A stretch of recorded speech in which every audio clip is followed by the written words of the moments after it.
Assalamualaikum warahmatullahi wabarakatuh. Selamat berjumpa kembali dengan kami di kanal YouTube 1001 Ide. Pada video kali ini kita akan membahas contoh soal penilaian akhir tahun atau penilaian akhir semester mata pelajaran Ilmu Pengetahuan Sosial kelas 8 sekolah menengah pertama kurikulum 2013. Pembahasannya adalah pembahasan semester yang kedua. Sebelum lanjut pada video pembahasan, kami mengucapkan terima kasih atas dukungannya terhadap perkembangan channel ini, yaitu dengan menekan tombol subscribe. Perhatikan pada bagian yang pertama, berilah tanda silang pada huruf A, B, C, atau D pada jawaban yang paling benar. Nomor 1. Orang atau badan yang melakukan kegiatan ekonomi disebut titik-titik. Pilihannya adalah A. Ekonomi, B. Pengusaha, C. Pedagang, dan D. Pelaku ekonomi. Maka jawaban yang tepat adalah yang D, yaitu pelaku ekonomi. Selanjutnya soal nomor 2. Pernyataan berikut yang bukan merupakan kegiatan ekonomi adalah titik-titik. Pilihannya A. Membagikan SHU, B. Membuka usaha kue, C. Membuka lahan pertanian, dan D. Menjadi tukang pangkas rambut. Maka jawaban yang tepat adalah yang A, yaitu membagikan SHU. Soal nomor 3. Peranan negara dalam perekonomian adalah sebagai titik-titik. Pilihannya A. Konsumen dan produsen, B. Konsumen dan distributor, C. Pengatur kegiatan ekonomi, dan D. Pelaku dan pengatur. Jadi sebagai jawabannya adalah yang C, yaitu pengatur kegiatan ekonomi. Soal nomor 4. Rumah tangga produk konsumen yang menyerahkan faktor produksi berupa kompetensi kewirausahaan kepada pihak produsen akan memperoleh imbalan berupa titik-titik. Pilihannya A. Sewa, B. Bunga, C. Gaji, dan D. Keuntungan. Maka jawaban yang paling tepat adalah yang A, yaitu sewa. Soal nomor 5. Pada umumnya, pendapatan rumah tangga rumah tangga digunakan untuk titik-titik. Pilihannya A. Konsumsi dan investasi, B. Tabungan dan produksi, C. Konsumsi dan tabungan, D. Produksi dan konsumsi. Maka jawabannya adalah yang A, yaitu konsumsi dan investasi. Soal nomor 6. Melalui perdagangan antar pulau, jumlah barang yang diproduksi meningkat. Kondisi ini terjadi karena titik-titik. Pilihannya A. Kualitas produk semakin meningkat, B. Bahan baku produk semakin meningkat, C. Daerah pemasaran produk semakin meluas, dan D. Pendapatan masyarakat semakin tinggi. Maka jawabannya adalah yang C, yaitu daerah pemasaran produk semakin luas. Soal yang ke-7. Daftar yang berisi perbandingan nilai ekspor dan impor negara dalam 1 tahun disebut titik-titik. Pilihannya A. Neraca perdagangan, B. Neraca pembayaran, C. Daftar kurang lebih, dan D. Neraca saldo. Maka jawabannya adalah yang A, yaitu neraca perdagangan. Soal nomor 8. Usaha meningkatkan ekspor dengan cara menganekaragamkan barang-barang yang diekspor disebut titik-titik. Pilihannya A. Deregulasi, B. Mobilisasi, C. Diversifikasi, dan D. Dumping. Jawaban yang tepat adalah yang C, yaitu diversifikasi. Soal nomor 9.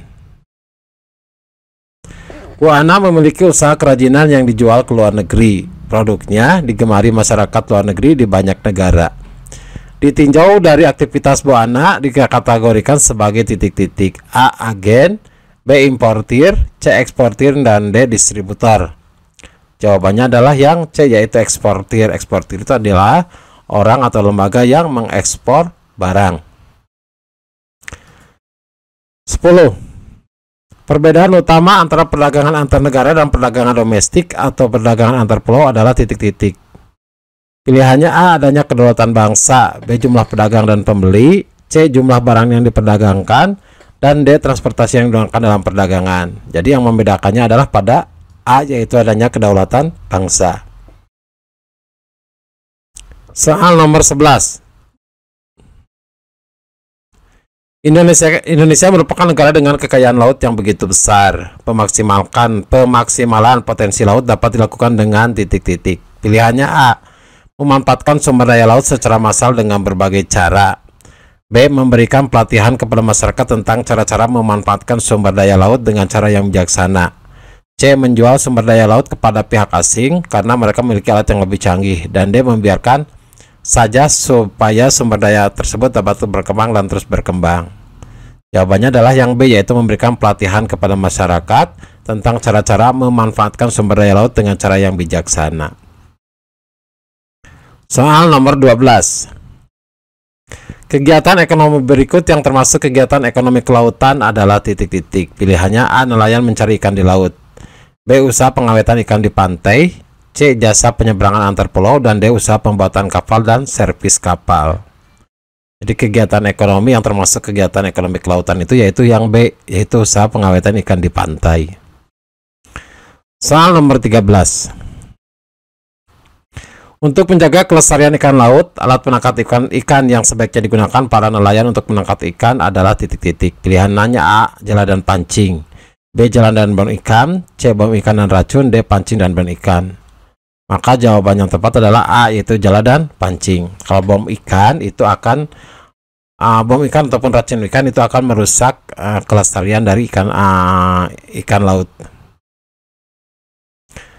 Nomor 14. Beragam jenis tanaman yang tumbuh subur di Indonesia. Kondisi tersebut memberikan dampak positif, yaitu titik-titik. A. Kebutuhan pangan masyarakat tercukupi. B. Harga kebutuhan pangan masyarakat murah. C. Produk pangan masyarakat menjadi terbatas. Dan konsumsi produk pangan masyarakat meningkat. Berarti yang A, yaitu kebutuhan pangan masyarakat tercukupi, karena jenis tanamannya itu beraneka ragam. Soal nomor 15.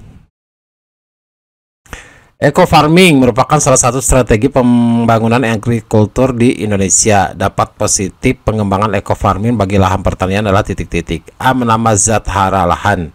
B. Mengurangi pencemaran lahan. C. Meningkatkan kesuburan lahan. Dan D. Mengurangi penggunaan lahan. Jadi eco farming itu penggunaan pupuk yang ramah lingkungan. Jadi jawabannya adalah yang B, yaitu mengurangi pencemaran lahan. Soal nomor 16. Berikut ini yang merupakan contoh program untuk retribusi pendapatan kepada masyarakat adalah titik-titik. A. Pembangunan saluran irigasi, pembangunan mal dan pembangunan bandara. B. Bantuan operasi sekolah, jaminan kesehatan masyarakat dan penyediaan beras miskin. C. Pembangunan perumahan mewah, pemberian kredit UMKM dan bantuan beasiswa pendidikan. Serta D. Kebijakan kebebasan denda pajak, insentif pajak bagi pengusaha lokal dan kebijakan pemungutan pajak secara merata.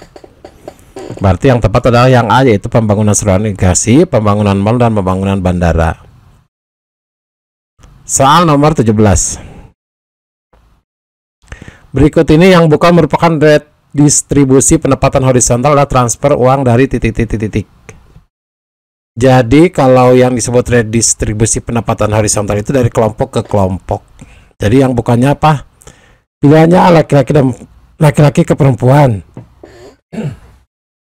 D. Orang kaya ke orang miskin. C. Orang dewasa kepada anak-anak. Dan D. Remaja ke orang tua. Maka jawaban yang tepat adalah yang B, yaitu orang kaya ke orang miskin. Soal nomor 18. Jaminan sosial merupakan sebuah investasi sosial yang menguntungkan dalam jangka panjang yang dilandasi oleh dua pilar utama, yaitu titik-titik. A. Redistribusi vertikal dan redistribusi horizontal. B. Redistribusi jaminan akses dan redistribusi kredit lunak. C. Redistribusi pendapatan dan solidaritas sosial. C. Solidaritas sosial dan jaminan sosial. Maka jawaban yang tepat adalah yang C, yaitu redistribusi pendapatan dan solidaritas sosial. Soal nomor 19. Peranan usaha mikro kecil dan menengah atau UMKM bagi daerah pedesaan di bidang ketenagakerjaan adalah titik-titik. Pilihannya A. Memperluas persebaran tenaga kerja. B. Kesempatan peningkatan kerja. C. Peningkatan kualitas tenaga kerja. Dan D. Mengurangi angkatan kerja. Jawabannya adalah B, yaitu kesempatan peningkatan kerja. Soal nomor 20. Pemerintah melakukan pembangunan sarana dan prasarana ekonomi di berbagai daerah menggunakan dana yang berasal dari pajak Kegiatan tersebut menunjukkan fungsi pajak sebagai titik-titik: A. Anggaran, B. Distribusi, C. Stabilitas, dan D. Regulasi. Maka jawabannya adalah yang B, yaitu distribusi. Soal nomor 21. Salah satu akibat pembuatan jalan anyar Panarukan bagi rakyat Indonesia adalah titik-titik. Pilihannya: ekonomi rakyat semakin meningkat, B. hubungan antar daerah semakin lancar, C. rakyat menderita dan banyak kematian, serta penjualan hasil bumi rakyat semakin lancar. Jadi bagi bangsa Indonesia itu, pembuatan jalan anyar Panarukan itu yaitu yang C, akibatnya itu rakyat menderita dan banyak kematian, karena ada yang namanya sistem kerja paksa. 22. History of Java adalah salah satu buku hasil karya Raffles yang berisi tentang titik-titik. Pilihannya: aturan-aturan pajak tanah di Jawa, B. cara-cara pemerintahan yang baik, C. sistem kekerabatan masyarakat Jawa, dan D. sejarah kebudayaan dan keindahan Jawa. Jadi jawabannya adalah D, yaitu sejarah kebudayaan dan keindahan Jawa. Soal nomor 23. Lembaga pemerintah semasa kolonial barat di Indonesia dibentuk sejak titik-titik. A. POC berkuasa Indonesia, B. Nederland Indi berdiri, C. masa antar kekuasaan Inggris, dan D. pusat pemerintahan dipindah ke Batavia. Jawabannya adalah yang B, yaitu Nederland Indi berdiri. Jadi lembaga pemerintah semasa kolonial Belanda. Jadi kalau PIC itu apa namanya, itu perusahaan dagang, kemudian dibubarkan, dibentuklah namanya Nederland Indi. Jadi lembaga pemerintah semasa kolonial barat Indonesia itu dibentuk sejak adanya Nederland Indi berdiri. Soal nomor 24. Pada tahun 1816, Belanda menerima kembali jajahan atau Indonesia dari Inggris. Hal itu sesuai dengan perjanjian titik-titik. A. London, B. Paris, C. Amsterdam, dan D. Den Haag. Maka jawabannya adalah A, yaitu London. Soal nomor 25. Berikut ini yang bukan merupakan ketentuan pelaksanaan tanam paksa di Indonesia pada pemerintah kolonial Belanda adalah titik-titik. A. Penduduk desa diwajibkan menyediakan 1/5 dari tanahnya untuk ditanami tanaman perdagangan yang laku di Eropa. B. Penduduk desa bebas menjual hasil tanamannya kepada siapa saja. C. Tanah yang dipakai dibebaskan dari pembayaran pajak. D. Bila terjadi kegagalan panen menjadi tanggung jawab petani.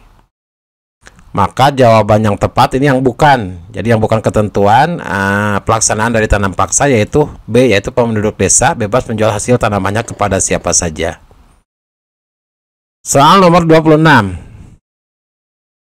Sebelum memberontak, Thomas Matulesi masih menghargai kewibawaan pemerintah kolonial terbukti. Pilihannya: A. menyampaikan keluhan terlebih dahulu sebelum mengambil jalan kekerasan, B. turut mengkampanyekan penggunaan uang kertas sebagai pengganti uang logam, C. mendukung tindakan pemerintah merekrut pemuda Maluku menjadi tentara Belanda, dan D. memberi kesempatan pada pemerintah memperlakukan penyerahan wajib dan wajib. Jawabannya adalah A, yaitu menyampaikan keluhan terlebih dahulu sebelum mengambil jalan kekerasan. Soal nomor 27.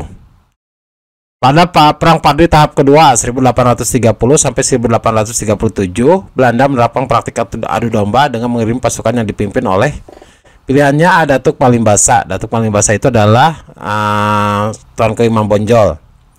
Yang B. Datuk Bandaro, C. Sentot Prawiro Dirjo, dan D. Tuanku Imam Racik. Maka jawabannya adalah yang C, yaitu Sentot Prawiro Dirjo. Awalnya Sentot Prawiro Dirjo itu adalah tahanan Belanda. Kemudian tadinya untuk menumpas pemberontakan di Sumatera Barat. Namun pada akhirnya Sentot Prawiro Dirjo ini memberontak balik kepada Belanda dan dia memimpin Perang Padri tahap yang kedua.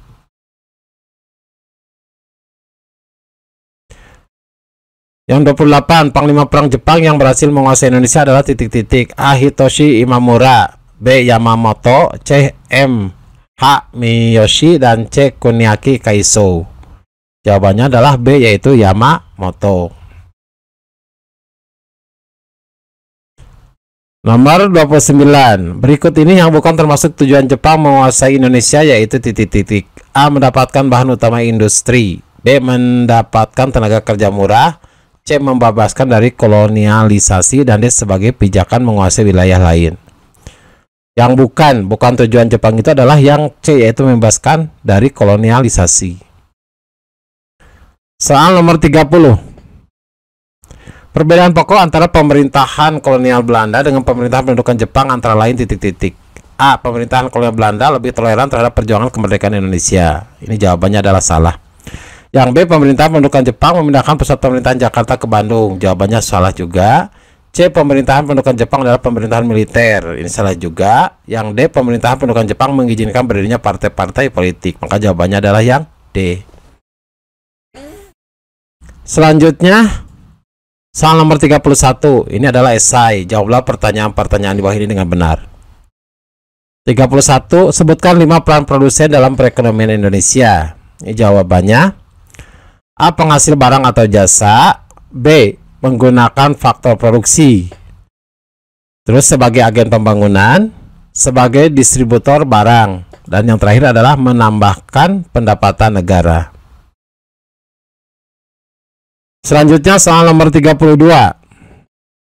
Bagaimana cara pemerintah mendistribusikan pendapatan nasional kepada masyarakat? Jadi pemerintah itu dapat mendistribusikan pendapatan nasional melalui pengeluaran rutin APBN, seperti pembiayaan bantuan sosial yang digunakan untuk pemenuhan kebutuhan masyarakat yang kurang mampu. Terus memberikan subsidi untuk menjaga stabilitas harga dan belanja hibah. Selanjutnya soal nomor 33. Sebutkan tujuan Jepang menduduki Indonesia. Maka jawabannya, tujuan Jepang menduduki Indonesia adalah untuk menguasai sumber daya alam dan sumber daya manusia Indonesia, serta menjadikan Indonesia sebagai pasar hasil industri Jepang. Selanjutnya soal nomor 34. Mengapa Indis Parties disebut sebagai organisasi politik pertama di Indonesia? Nah, ini jawabannya. Indis Party dianggap menjadi organisasi politik pertama di Indonesia sebab secara tegas menyatakan diri sebagai organisasi politik yang bercita-cita mencapai Indonesia merdeka. Organisasi ini secara terang-terangan mengkritik pemerintah Belanda dan menuntut kemerdekaan Indonesia. Selanjutnya, soal nomor 35. Sebutkan 4 cara yang ditempuh Jepang untuk menarik simpati rakyat Indonesia. Yang pertama adalah menjanjikan kemerdekaan Indonesia. Terus yang kedua adalah mengizinkan penggunaan bahasa Indonesia. Yang ketiga, memperbolehkan pengibaran bendera merah putih. Dan yang keempat adalah meyakinkan Indonesia bahwa Jepang adalah saudara tua. Nah, jadi inilah 4 cara yang ditempuh oleh Jepang untuk menarik simpati dari rakyat Indonesia. Demikianlah video pembahasan untuk soal-soal PAT atau PAS IPS kelas 8 semester yang kedua. Kurikulumnya adalah kurikulum 2013. Semoga video ini bermanfaat. Assalamualaikum warahmatullahi wabarakatuh.